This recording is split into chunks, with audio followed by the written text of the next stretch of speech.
Good evening, Tessitura community! Welcome to TN Inspire. This is about love. This is a quote from Yogi Berra, one of the best players to ever play the game, but he's remembered for saying smart things that sounded stupid. Kind of like, no one goes there anymore, it's too crowded, which could be said about TLCC. Now, I love baseball. Picture this, it's a summer evening. The sun is beginning to set. You walk into the ballpark, a game is to be played. That is heaven. Now, I grew up in a mixed household. My dad was a New York Yankees fan, my mother was a Brooklyn Dodgers fan. Their honeymoon was the 1952 World Series. So baseball is in my blood and DNA. Unfortunately, none of that blood or DNA had any actual baseball skill. So growing up in New York, you have to choose Mets or Yankees. There is no middle ground.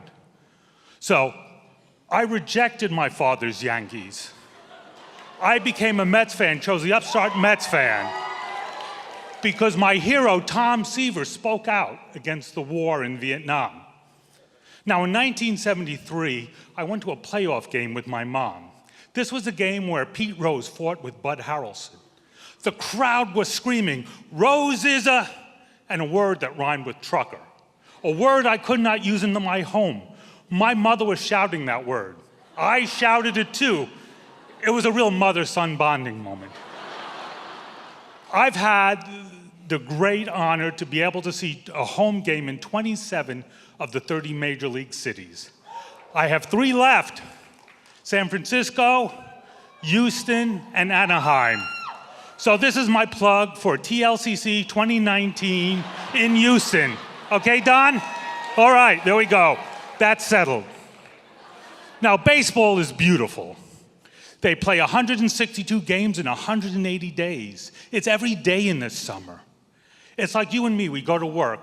If you lose today, you come back tomorrow, you may win. 3 out of 5 and you're in first place. Now, when I talk about ballparks, we have to talk about the 2 oldest. They are baseball shrines and they need to be experienced and seen. Until Chicago installed a video screen, you had to pay attention to the game. There was no replays. When tragedy struck in New York and Boston and Houston, the community found strength in rooting for their home team.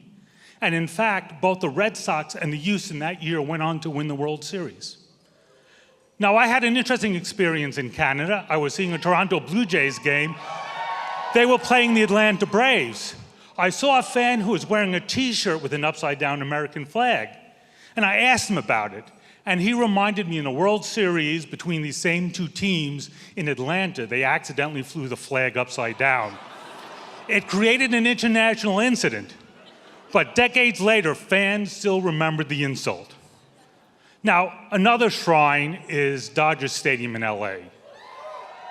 To be a Dodger fan is to know hope and disappointment. They have had so many great players and so few championships. Now, when you go to Pittsburgh, I know they're my Pittsburgh people, you gotta get a Primanti sandwich, right? It's a Reuben with French fries on the inside. Who thought of that? Now, baseball was out of DC for quite a long time, and I was very excited to be there in 2005 when baseball returned to our nation's capital. So we're very excited now because the team really represents DC. Now, when you go home, go to a ball game. Take your mom and dad, take your kids. Every time I go to a ball game, I think of my mom and dad. And I'm really happy when my kids, no baseball fans, join me because it really means a lot to me because baseball is love.